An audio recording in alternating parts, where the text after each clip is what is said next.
Oh, hey. It's all right, Charlie. You're all right now. You are Payman, one of the 8 kings of podcasting. We have looked to the northwest and called you in. We've collected your first female body and given you now this healthy male host. We reject the Trinity and pray devoutly to you, great Payman. Give us your knowledge of all secret things. Bring us honor, wealth, and good familiars. Bind all men to our will as we have bound ourselves for now and ever to yours. Hail podcasting. Hail podcasting! Hail podcasting!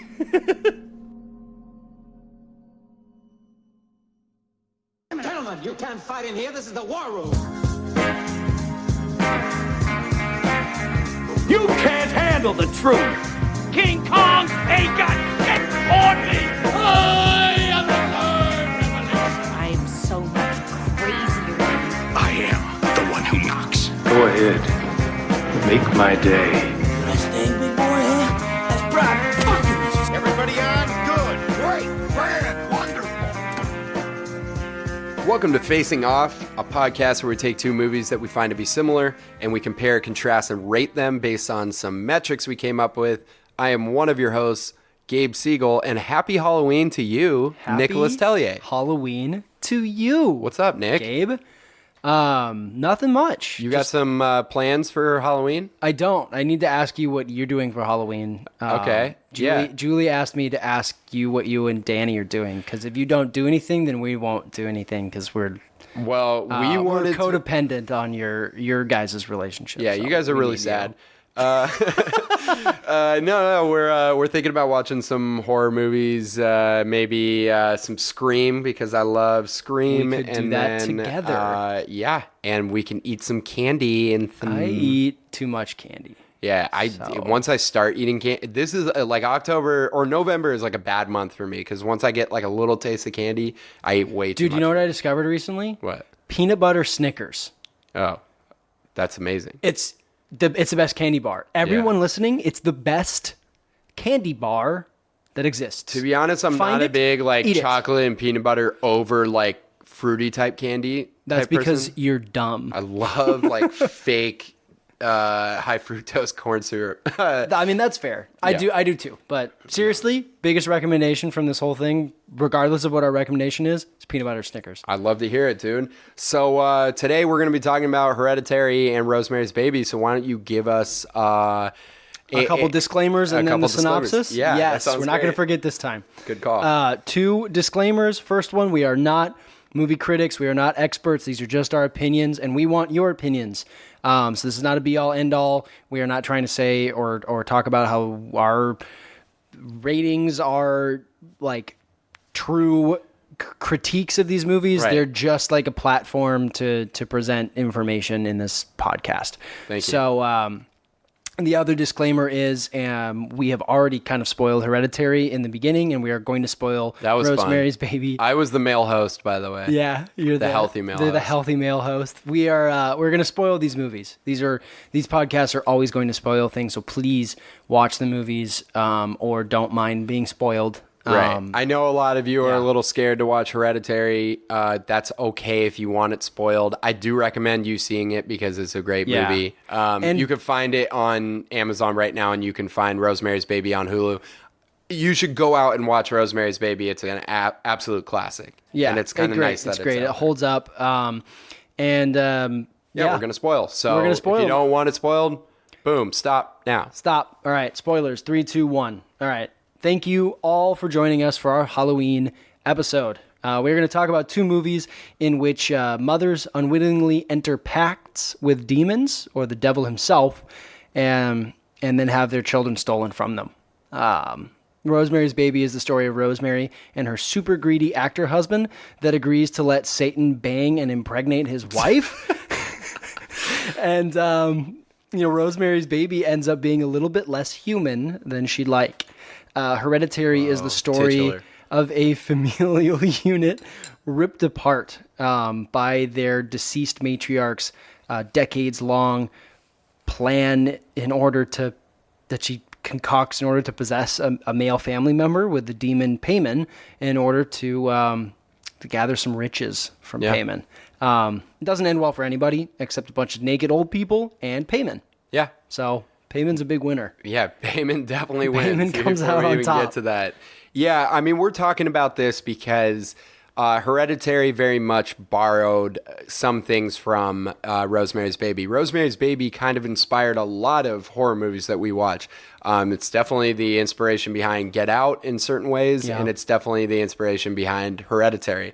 Ari Aster did even say that he found that... Ari Aster's the director of Hereditary. Right, yeah. He found that one of his inspirations for Hereditary was Rosemary's Baby, but he also thinks that it's equally... he equally drew from family dramas such as Ordinary People and In the Bedroom, which are both really great and very sad, with horror classics such as Rosemary's Baby, Don't Look Now, and The Innocents. So we found that these are going to be fun ones to talk about for the both of us. They're both good movies, so it's kind of an interesting comparison. And it's Halloween, and I'm sorry we're not getting spookier, but we're going to get artsy instead. This is what we got. Yeah, let's do it. So let's just move on to the categories, I guess, at this point. We're going to use our normal 5 categories with a little trick or treat thrown in there as a surprise later. Yeah, so our usual categories being eye candy, acting, originality, legacy, and spectacularity, but you'll get a little twist on that, and we are going to use our 1 to 7 scale, with 4 being the middle number. That's kind of why we do it, 7 being high, 4 being average or neutral, and 1 being the lowest. So let's start it off. All right. With eye candy. Let's do eye candy. Which movie should we start with? So, I mean, before we get into that, I guess I should say that, obviously we recognize that Hereditary came out, I don't know, like 50 years after Rosemary's Baby. Yeah. Yeah, it came out 2018. Rosemary's Baby is from 1968, I think, or 1969. I think it's 68. Yeah. So there have been some technical achievements in terms of filming. So our eye candy category is usually about cinematography, editing, set design, production, makeup, pretty much anything that is stunning to the naked eye. Even though there have been some advancements, we do think that we could still rate some technological advancements in the 50 years between the two movies. Just an iPod. I don't know anything else. White Claws, I guess. They used to have beer. But we still think that kombucha in 1968. I don't know. Well, they weren't healthy, so definitely not. But we could still rate something like Rosemary's Baby because a lot of like really great visual things came out at that time. So let's start. Know shit about gut bacteria in 1968. Let's talk about Rosemary's Baby first. Why don't you just talk about what you gave it and why you gave it that? So in eye candy for Rosemary's Baby, it's a difficult category to talk about for Rosemary's Baby because it is old and because there's like varying extremes in how it's aged. There are multiple scenes that lend to this like visceral feeling of paranoia in this little apartment in New York that Rosemary and her husband, whose name is Guy Woodhouse. The best and worst name ever made. They find this apartment in New York together, and it seems really great, but then as the movie moves you along, it becomes claustrophobic, and the paranoia in Rosemary builds and comes to a head, and a lot of that is because there are many scenes that are filmed.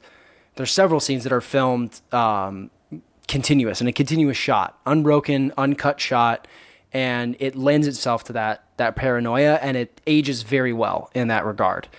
However, there are some practical effects that don't age well, namely the devil is just like a naked guy in a Halloween costume. With like tree bark arms. He's like Groot fucking her. He is a little bit. Yeah, I mean, so the thing is, like, obviously it came before, but in that same year, we had 2001: A Space Odyssey, which is like a visually cinematic masterpiece. Above all, it's technologically incredible what Stanley Kubrick did. And you also have Planet of the Apes from that year. And you have to take into account that Hitchcock had been making, great films with really clever cinematography and cool set design for decades before this. With Notorious is probably my favorite Hitchcock movie. And I'm getting a little cinephile nerd on you. Yeah. And that came out 20 years before. But I do think that Polanski really nails the whole paranoia thing. And I think that's lended to, that really comes out with Mia Farrow's performance, as well as the makeup and the hairstyling they did with her. Yeah. And I think that there are some cool shots that they're like following them, and there's a lot of continuous takes, which are obviously cool. I do think that the rape scene has just not really worked that well. But there is something that I noticed when I was rewatching some of the scenes for this podcast, that when she's in her rape sequence, she's walking to the bed. She's been drugged and everything, and she's walking to the bed, and she sees certain things that looks like a dream sequence. She thinks it's a dream. She sees a house on fire. She sees this big bearded guy with upstanding above everyone. He looks like a godly type figure. There are certain things that you see, and it's only at the end of the movie when she's walking into the apartment of Minnie and Roman, their neighbors, who are the Satan worshipers that concocted this whole plan, that you notice that these are like paintings on their wall. Yeah, so it she really walks did down happen. the same path. Yeah. So it really did happen. I think that's really clever on Polanski's part. I'm going to give it a 4. I also gave it a 4. I think it's pretty average for the time. It was visually creative in certain ways, but there were things that I think since the apartment building, the Bramford building, is kind of a character. It's supposed to be a character, that this apartment is full of all these Satan worshipers and everything. Yeah. I think it would have been cooler if he had done like a tracking shot through some of the apartments, kind of giving it more of like a breathing figure type. Did you want to see the baby? I did as well. I really wanted to see the baby. I didn't. I liked it without the baby. Okay, I mean, it's kind of cool that she describes what it is. What happened to its eyes? Its eyes. And what about its tail? And it's like, yeah, I guess the baby would have looked comical at this point, but like, I kind of wanted to see it. So yeah, fair enough. That's 4 from both of us. I just feel that the good and the bad even themselves out, so I didn't want to give it, a 5 or a 3. Fair enough. But let's talk about something eye candy wise that is visually spectacular. What's that? That's Hereditary. Okay. I am going to give it a 6. It's only not a 7 because I think that Ari Aster, the director, and his cinematographer got a little bit better, or his production designer as well, got a little bit better with their follow-up movie Midsommar. I think visually that's one of my favorite movies of the year. But Hereditary, I mean, I have to give a shout out to the people that worked on that movie, because they had a $10 million budget, and they must have used a lot of that because they built that house, or at least the inside of the house and the tree house. They built from scratch because they wanted to have the right dimensions for some of the scenes. And the house is kind of a character in it. And I really respect that they do that. There's a lot of really good filming parts. I love the seance scenes. They kind of feel like you're strapped into an interactive ride. Yeah, like right when you get there's totally. It's kind of like the Indiana Jones ride when you're going through that tunnel and there's like the blow darts and you feel the air. There's that part when the ghost breathes on one of them, and then the camera moves with them, and they're going under the table and back up, and then they're going to the other side of the house and back in. You feel like you're strapped into this movie, and I think that's visually great. I'll talk about some other stuff, but I want to hear what you have to say. Yeah, so I also gave it a 6. We agree completely in this category with both the movies. 4 is for Rosemary's Baby, and 6 is for Hereditary, and I give it a 6 because it's hard to get a 7. It's hard to be perfect, but the movie's pretty darn close. Yeah. And one of my favorite things about it from the eye candy, the visual standpoint, is how Hereditary uses traditional horror elements like gore. Yeah. Are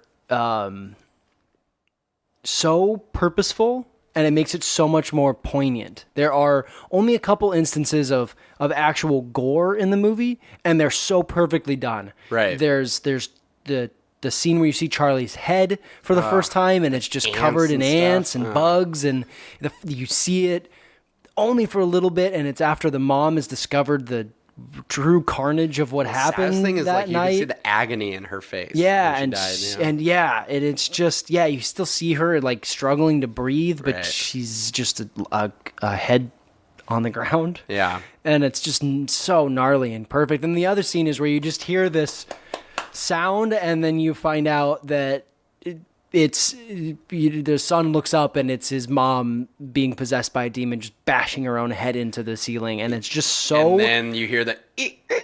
And she saws her sawing own her head, head and it's off. just so. Like, that scene is.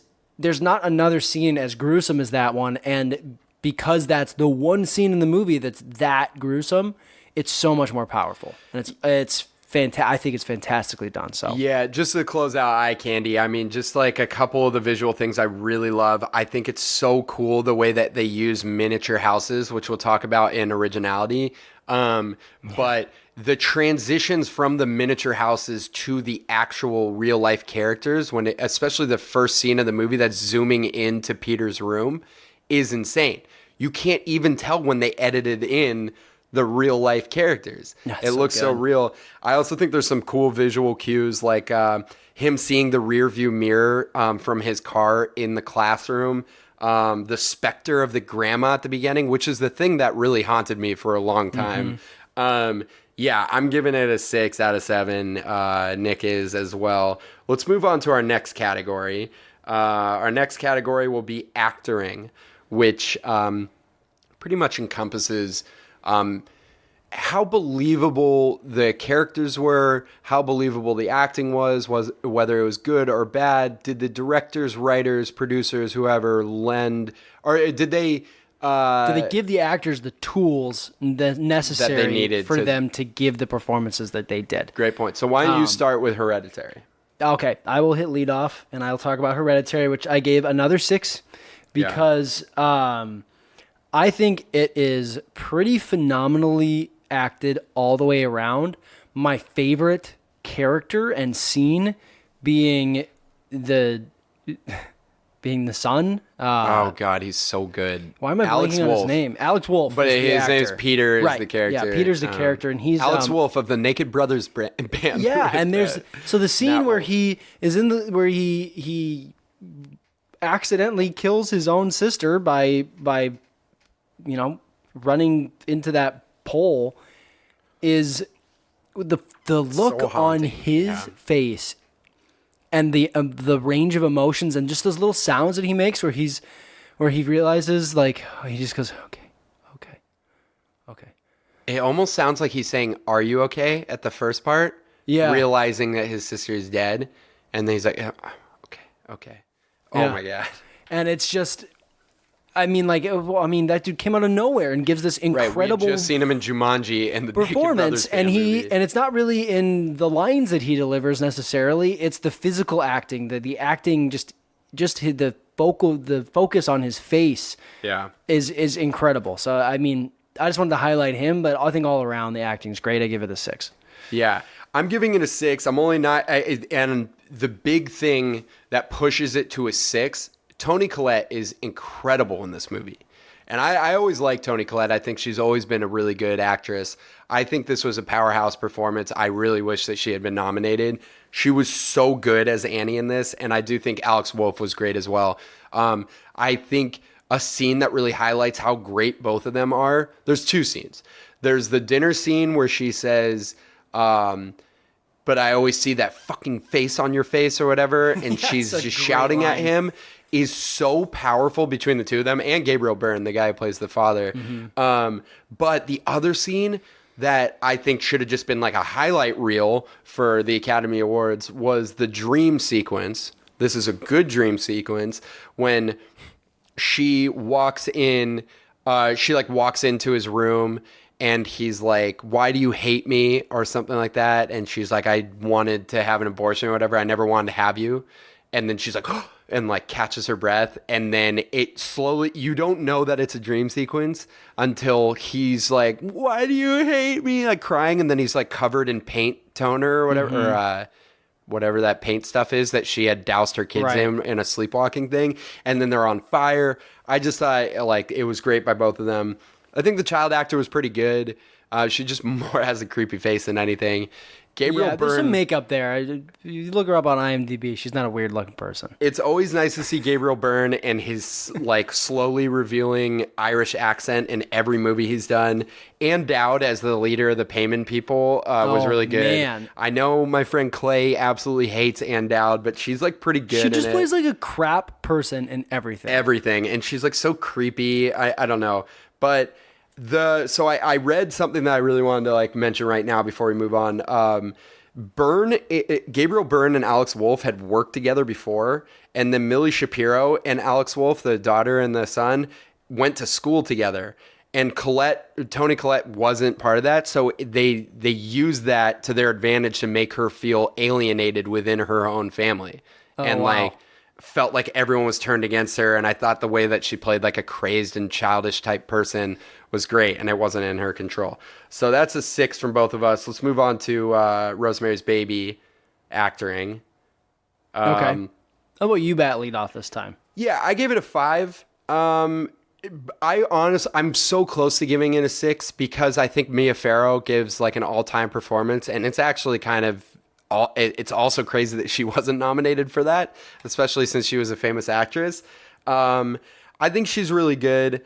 The person who played Minnie, Ruth Gordon, won the Academy Award for Supporting Actress for that, which is funny because the makeup job on her makes her look like a hooker clown.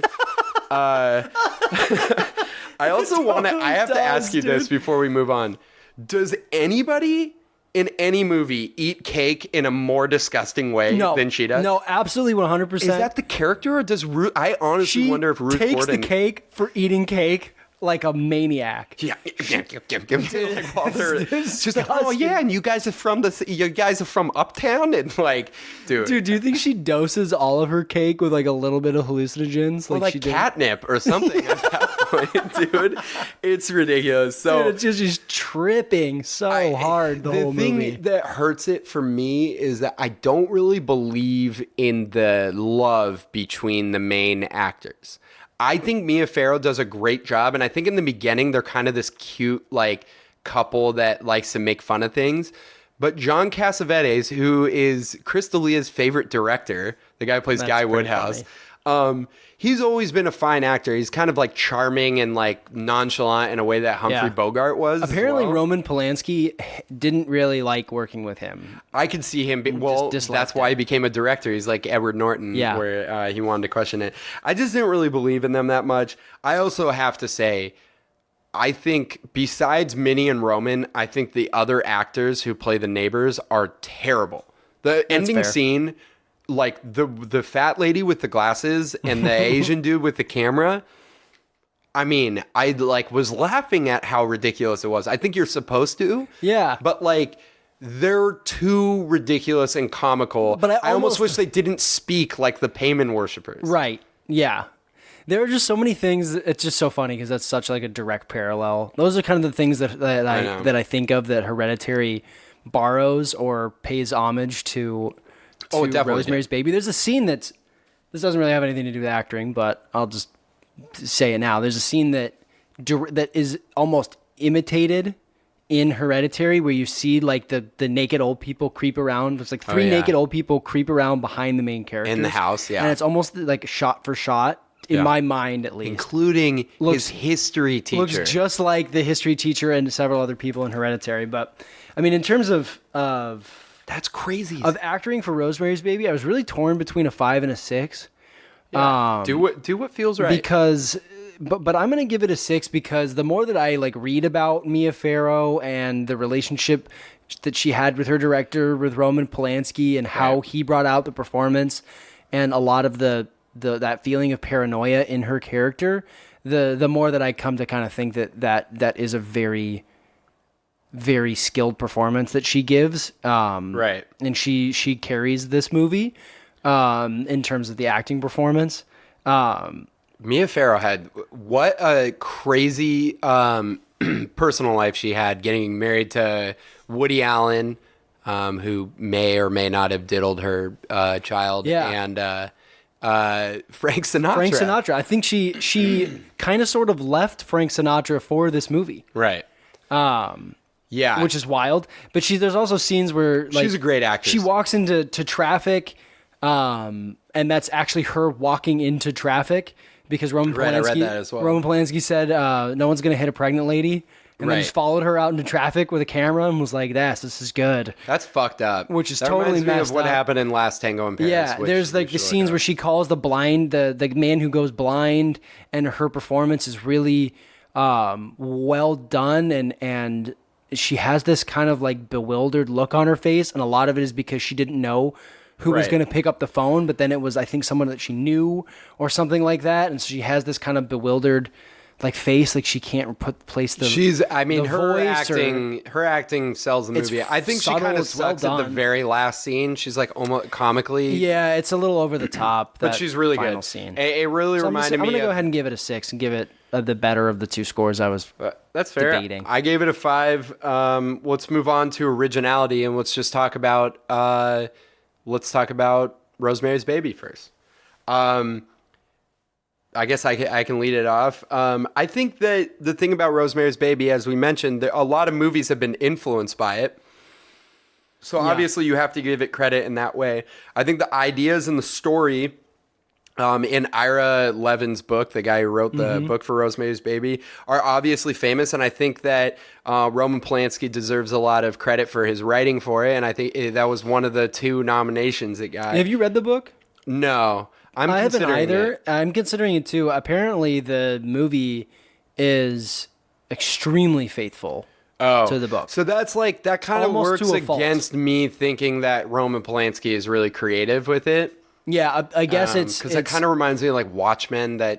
Critics are like are quoted as saying that it's one of the most faithful adaptations of a book ever. Cool. Which is. I feel like I don't necessarily need to read the book, but I know it's a popular book, and I know he had a sequel to it. I think the whole theme of someone, like a husband selling his soul and his wife's body to Satan, is original in a movie context, but like that, I think even at that time, that wasn't, the whole idea of like selling your soul was not a totally new idea in the 1960s. That's always been around as long as Satanism or people believing in the devil has been around. Right. But I do think that, and you brought this up in our Gone Girl episode, that it tackles it tackles the topic of like emotional infidelity. Yeah. In a really different and way than a lot of things in an original way, and that's what the category is, originality, than a lot of movies I think at the time, at least that I know of. Yeah. In that he cheats on her emotionally by lying to her throughout the whole movie, just purely in order to advance his own agenda. Right. To make himself a more popular actor. In the end when she finally confronts everybody and he's talking to her, he was like, hey, like they told me you weren't going to get hurt. And then she gets mad and he's like, what? Like, why are you mad? He doesn't even get it. Like, he put her through girl, come on. A demon pregnancy. He's like, but we rich though. Yeah. But I'm like a good actor now. I got good jobs. So it's just, I think that is creative, and I think filthy. I can understand at the time that this was something crazy. I think that they were a little misguided in the way that they depict Satanists, but that's only because I've watched this documentary that I'm going to talk about later. So I'm still going to give it a 6. I'm not going to give it a 7, even though I know a lot of things have been inspired, because I think a lot of things like Hereditary have built a lot afterwards. Yeah, I also gave it a 6. Yeah. I think we agree in that that topic, originality. So I think Hereditary would be kind of an easier thing to talk about, but since it was inspired from it, it's hurt by that in a little bit of a way. And like I said, there are scenes that I felt when I watched Rosemary's Baby. I was like, oh, Hereditary does that like exact same scene. There are a lot of similarities. The naked old people is like kind of a like obvious sort of funny one that's just directly kind of copied in Hereditary, but not copied. It's an obvious homage to Rosemary's Baby. I think. So we forgot to mention this, but originality to us really means beyond, what we've been talking about as just like typical ideas of what's original and creative. Right. It's kind of like, does this stand out within its genre? Does it add anything new to things that we haven't seen? And is it creative in ways that you hadn't really expected? And for me, I think that originality wise, I think Nick is like totally right that there are a lot of things that they copied. But he did borrow from a lot of different things. He also took family dramas. And I think I've seen In the Bedroom and Ordinary People. Yeah, Ari Aster did. I've seen both those movies and he definitely took from them. And I think some of the family drama in Hereditary, you could make that movie as non-horror and it's still really compelling in that way. One thing that he loves to examine, which he's done in his first short film called The Strange Thing About the Johnsons, which if no one's seen it, you should definitely go to YouTube and watch it. It's super weird. Is basically this one idea. That's what's the most messed up thing that could happen within your family? And that's in Hereditary nails. Your grandma spent decades trying to possess people in the family with a demon. And then she not only did she spend decades, but before at least the young characters in it were born, things were predetermined for them. None of them have volition over anything that they're doing. Every single thing has been set up because of their grandma's decision to worship Payment and sacrifice her family for Payment to find a male host. And I think that something that's really cool that Ari Aster does is the use of miniature houses. Toni Collette's Annie as a character, she designs mini houses because that's her job. But it also shows how these characters are literally just dolls or whatever within a miniature house. They have no choice over anything. We're watching them fall apart with them not being able to do a single thing that could keep them out of that. And I think that's cool. And I also want to say that I know when the first trailer came out, I saw it with my buddy Steve, and we were in the theater, and like both of our jaws were open. We're like, what the hell is this? And we heard how scary it was, but we saw the trailer thinking that Charlie was the one terrorizing the family. And then you get the twist maybe about like 20 minutes into the movie that she dies, and it's so shocking that you're like, what the fuck could this movie actually be about after this? And I think that's brilliant, and that's something we talked about in Gone Girl that was also cool in that movie. Yeah. So what did you give originality for Hereditary? So I'm going to give it a 5. You gave it a 5 because of I think it's so original and it's above average in that way, but I think it borrows from a lot of things, and that almost hurts it. I also gave it a 5. Okay. I think we agree in that regard, and it's not a knock on the movie that it's not a 6 or a 7. That's just... No, I think it's totally fair. I mean, the thing is, I think Hereditary is one of the more creative movies in a while. I just think that a lot of its ideas are not necessarily its own, even though I love it. But let's move on to our new category, which is going to have to do with horror movies since it's Halloween, y'all. Happy Halloween, y'all.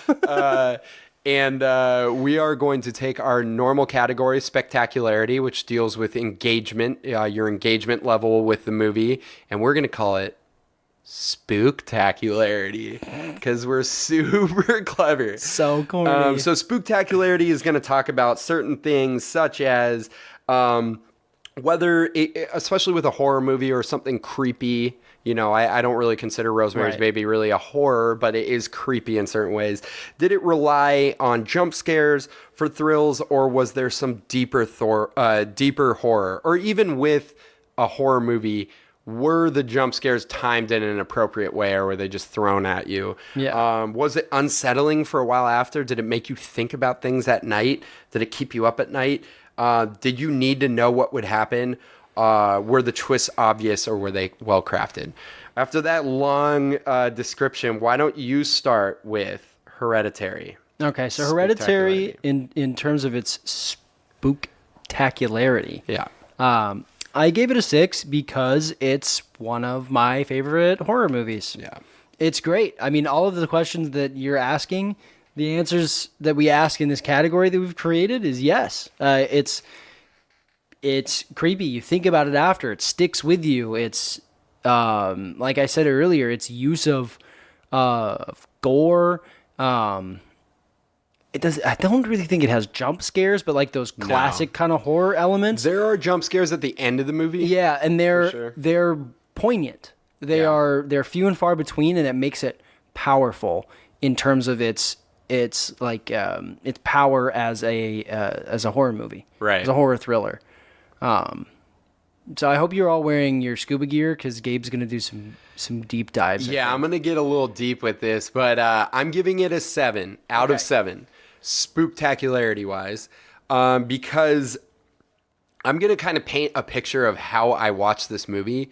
I was studying for the bar over the summer in 2018 when this movie came out. I knew I needed to see it.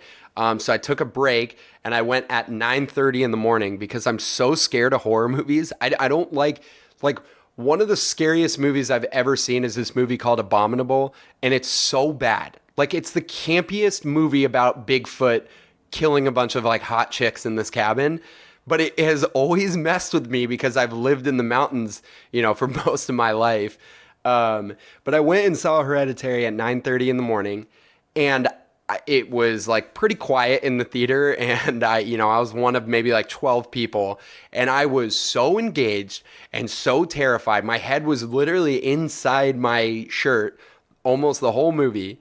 And then I went home, and I happened to time it horribly, even though I went in the morning to when my mom was out of town. I was staying with my mom at the time while I was studying, and I was alone in this cabin or this house up in the mountains, and Nick's been there. I live deep in the mountains. It's creepy. I mean, you wake up and you're like, oh, there's deers outside, and you're like kind of creeped out by deers. All alone up there, and I had to take an anxiety pill and just go to sleep because I was so scared that night. So I have to say, engagement level, I was fully engaged. And I think a lot of that has to do with whoever did the score of this movie. I think the musical cues were at sometimes thinking that something was off, but it was deeply unsettling, but it kind of kept you in it the whole time. You knew something was wrong. If you hadn't seen the trailer to this movie and you just walked into the theater, you would know within the first few scenes that something was deeply wrong. Yeah. I think there are some cool things that you notice the second time you watch. I think your engagement level doesn't really go away, or at least it didn't for me. No, definitely There's a not. lot of these weird little twists. There's like there's someone breathing outside of Peter's window while he's sleeping. There's like a breath outside. When Charlie is walking out to see her grandma, first there's that cool like blue light that symbolizes a spirit going through, the payment spirit going through. It goes outside and it's the grandma, and Charlie's walking out. There's a really cool shot of her walking out. But if you look next to her, there are footsteps already there. So something's already been set up out there. There's that really cool shot of the rear view mirror when Peter's in the classroom because he's so haunted by what he did to his sister, and he couldn't even look in the rear view mirror when it actually happened. You don't know until later. So Charlie terrorizes the family, or Payman does. But Charlie is Payman, but Charlie terrorizes the family because when she's awoken in her seance, there's a scene when they're all asleep where the camera pans into the room where Toni Collette's miniature houses and stuff are. And she had made a miniature version of the death of the crime scene where her son accidentally killed her daughter, because she's fucked up and needed to like watch it. She said it was like an impartial overhead view or something. And that camera is Charlie. And when Charlie sees that, that's when she starts terrorizing Peter and tries to pull his head off while he's sleeping and everything like that. So I just said, I mean, there were little things like she says, my daughter was killed when she explains what happened to her daughter. And it's this fucked up thing. I mean, spookiness, I'm like fully engaged in this movie. It's the scariest movie I've ever seen. It's the most unsettling thing, without even relying on jump scares. And I'm still shook. No, I can tell. Yeah, You're shook sweating. stacularity, Gabe's crying dude. right now. So let's go on to Rosemary's Baby after that long-winded answer. So Rosemary's Baby is just when my girlfriend Julie and I watched this movie, we didn't really know necessarily what to expect. You kind of like, because it's an older movie and it is a classic, you kind of know what the plot of Rosemary's Baby is, unfortunately, when you go to watch it. But even given that we knew kind of sort of what was going to go down, it still was something that we were engaged with the entire time we were watching, and we talked about after, and it stuck with us. It's one of our favorite horror movies now, right? Horror thrillers, whatever you want to call it. It is pleasantly surprising, and I very much recommend that you go out and yeah, I think everyone should watch it because it holds up, and it's really good.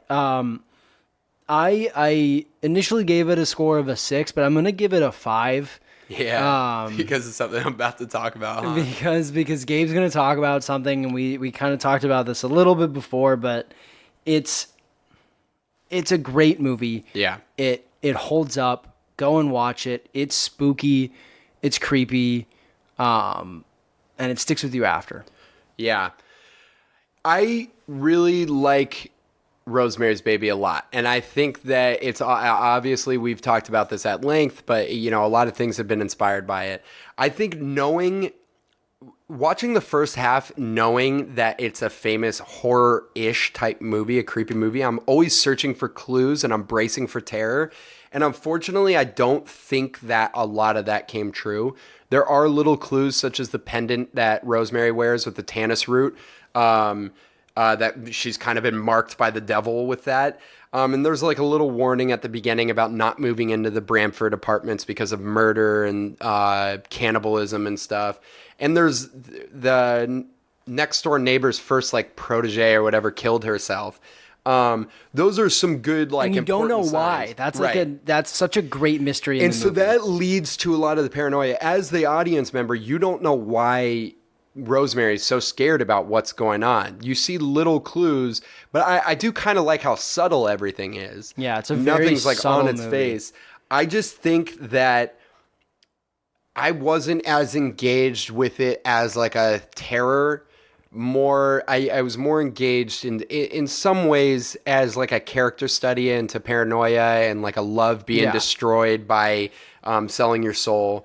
I think it would have been more creepy and engaging if there were more clues that were laid out, some little symbols. Like I think that's what's good about Hereditary. There are like weird like incantations and stuff written on the walls, and like, the payment symbol. You see a lot of clues, and it makes you know something's wrong.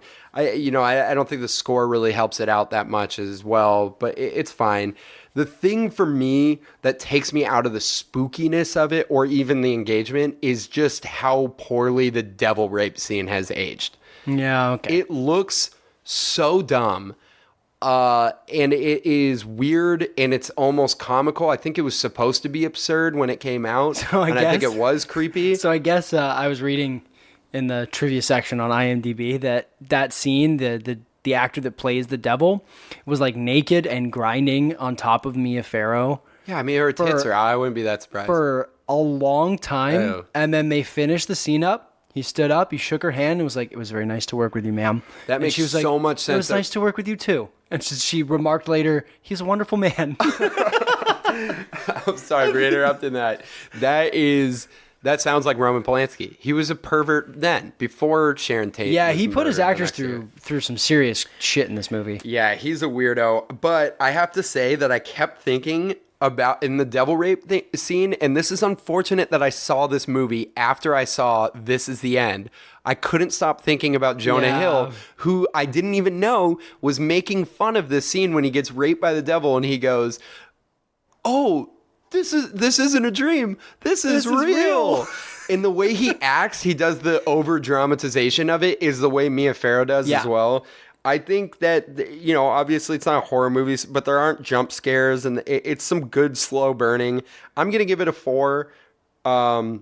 I think it is spectacular in certain ways of engagement. I think it would have been when I first watched it, but I think it's more average now. Especially, I watch a lot of older movies and I really like them, and I just wasn't as engaged with this. Yeah, to me, it seems like if we had kept the typical spectacularity category, I might have given it a 6. Yeah. Would you have given it a higher score if we didn't change it to be maybe a 5? I don't know. I was looking at my phone a lot of it. Fair enough. I liked it a lot. I was engaged with it, but I just didn't think it was as intense as it should have been. Okay.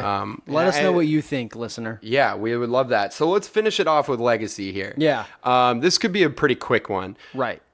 Let's just start with Rosemary's Baby, which has a great legacy. Yeah, I give it a 6 in terms of legacy. I did as well. It lives on obviously in the other movie that we're talking about, right. in Hereditary. It's referenced over and over and over again. It's got a great legacy and it deserves it.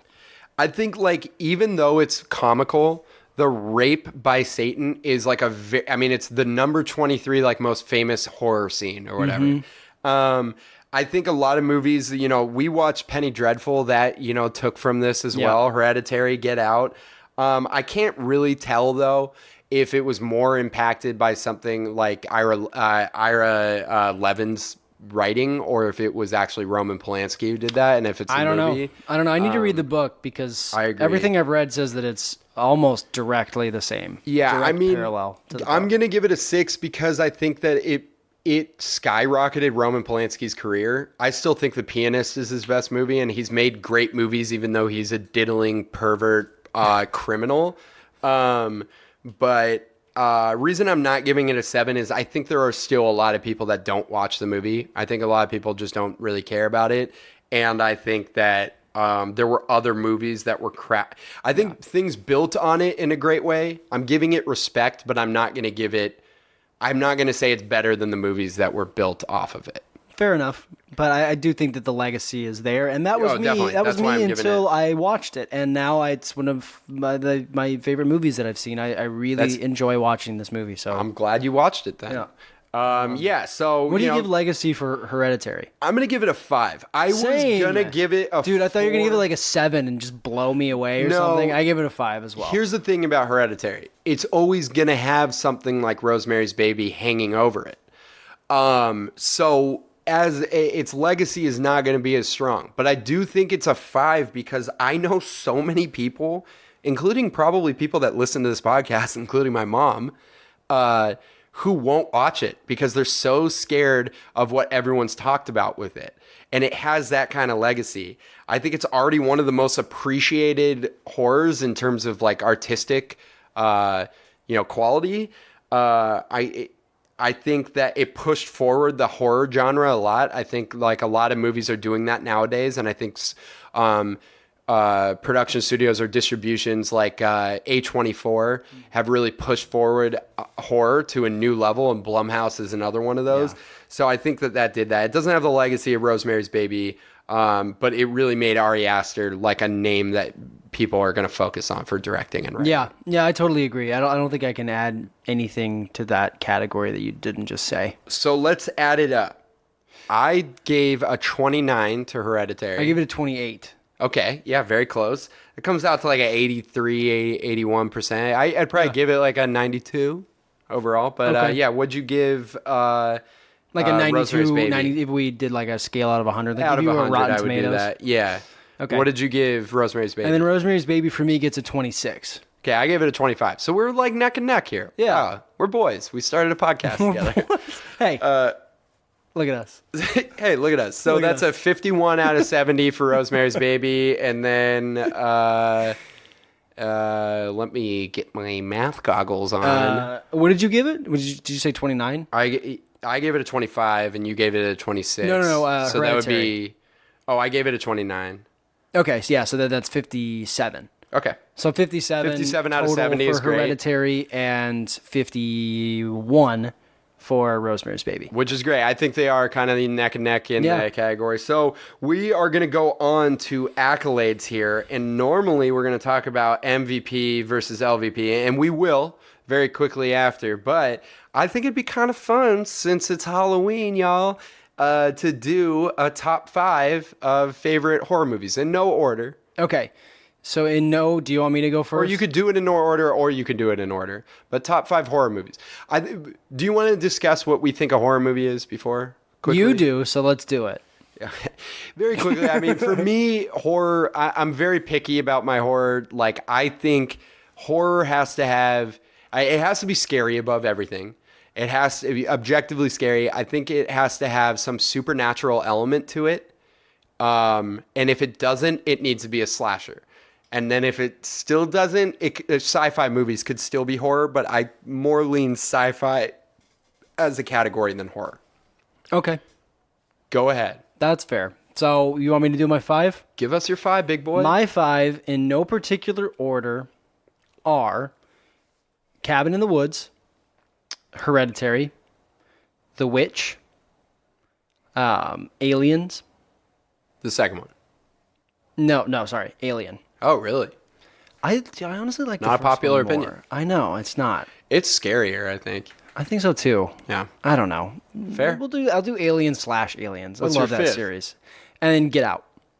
Yeah, And that's then great. like my like honorable mentions are the Blair Witch Project, Paranormal Activity, and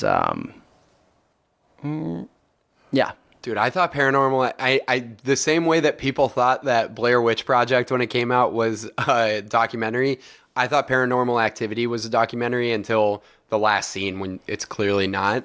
And also, I watched that in Cabo with my friends, and my friend Cole terrorized me every night, and I hate him for it. Oh yeah, that movie's uncomfortable to watch. Yeah. Those are my 5. It took me a little while to kind of think of them, but I love I kind of sprung it on you, so that's fair. Yeah. All right. So for me, I'm so picky about mine that something like Get Out, which I love, I don't count as a horror movie, even though it's creepy in certain ways. Jordan Peele called it a social thriller, and I really don't think it is horror enough for me, which is funny because I'm so scared of horror movies.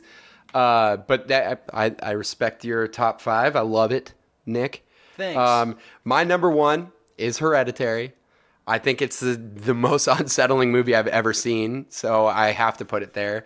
My number 2 is The Shining, which barely gets into the horror category for me, but it is very scary, and there are a lot of supernatural sketch parts of it that haunted me for a long time when I was a kid.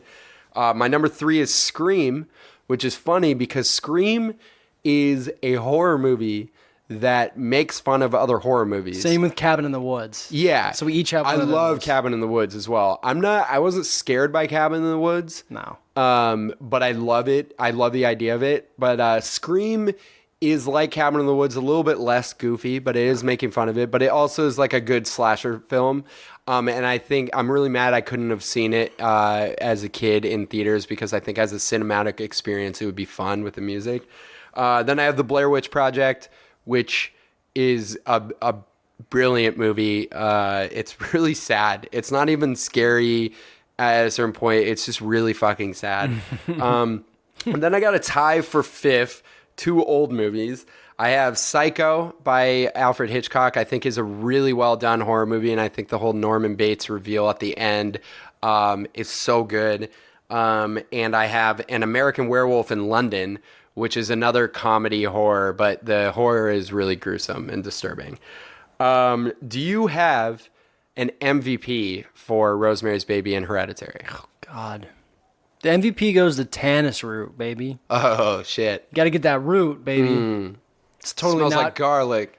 It's totally not been in your drink this whole time, by the way. Yeah, I feel it. Gabe actually looked I'm at gonna his dance drink with when the I devil said that, tonight. as if I really put Tannis root, I know, a I did fake get a little root, scared. in his drink this time. Yeah, I don't know. These are hard ones to pick MVPs, Yeah, so I'm 'cause gonna they're go both with great. the Tannis root. I Get that root. normally go with the director, and I almost want to go with Ari Aster because I think he is so good at what he does. My MVP is Toni Collette, because I think that Mia Farrow is incredible in Rosemary's Baby, and she's something that a lot of actors and actresses have probably been inspired by. But I think that Toni Collette took it a step further, and there are certain scenes like the dinner scene that are great. Do you have an LVP? Yeah, LVP is cake. Yeah. So just Rosemary's Baby just does really, really hurts the cake industry by Hey, Ruth Gordon, if you're still out there, I don't know. I should have looked this up ahead of time. What an incredible performance. No one has ever eaten cake in a more disturbing way. Yeah, it's gross. I think if you didn't even see the movie, you wanted to skip it, you should at least look up scenes of her eating cake. It's disgusting. I guess my LVP is the fat lady with the glasses that's shaking the baby really hard at the end of Rosemary's Baby. And she's like, what is she doing? What does she want? What is happening? I hate her. So right now, let's give... do you have any recommendations for anything that people should look up? Recommendations. You had that podcast you wanted to... Yeah, I do. So if you want to... Gabe's going to talk about Satanism real quick. And I definitely recommend that if you actually want to learn what Satanism is, you listen to Stuff You Should Know's podcast about Satanism. It's really good. Really interesting. I think they might do a 2-parter. I can't remember. It's great. I love that podcast. I'm going to listen to it as well. Thank you for that recommendation. I think there is a documentary called Hail Satan, ? On Hulu. And I think, I don't want to offend anyone who is religious or Christian. That movie shows you that Satanists, while they pissed off a lot of people, rightfully so, their main objective is just to show that there should be a separation of church and state in the United States, and there's been some abuses of that, and they have these pretty awesome tenets. I'm not saying that I'm rooting for Satanists out there, but I think it's a really interesting documentary that gives you a really good perspective. So check that out. It's by Penny Lane. I also think that you should go out if you want a really obscure horror-ish movie, I guess, by the director of The Witch. You should go out and see The Lighthouse with Robert Pattinson and Willem Dafoe. It's unbelievably good and so weird. Yeah, you'll understand it if you watch it all the way through, but it's really good. Another recommendation is by the creators of Workaholics. You should YouTube Happy Halloween, y'all. Happy Halloween, y'all. Yeah, we want to say that. Just for the holiday. Up next, we have a special Tarantino episode. We're going to do Inglourious Bastards versus Once Upon a Time ... in Hollywood from this year. And then we will be on Well Actually, a podcast where I got my whole podcasting career started with Kane and Holly. Well Actually is a podcast for nerds who think that they know everything, and their guest of honor is going to be Nick. Yeah. And we're going to quiz him on Back to the Future. So if you love Back to the Future, definitely go check that out. You should just check out their podcast in general if you're a nerd. And then we're going to do a Star Wars episode with Kane and Holly, Empire Strikes Back versus The Last Jedi. So happy to have you guys on board. Go and follow us on Instagram, instagram.com/facingoffpod, on Twitter @facingoffpod, and you could send us feedback. We'd love to hear it. facingoffpodcast@gmail.com, and we're on Spotify, Google Play, Apple, Stitcher, Pocket Casts. If you are on Apple Podcasts, please rate, review, subscribe. It will help us out a lot. Even if you say mean things to us, I could take it.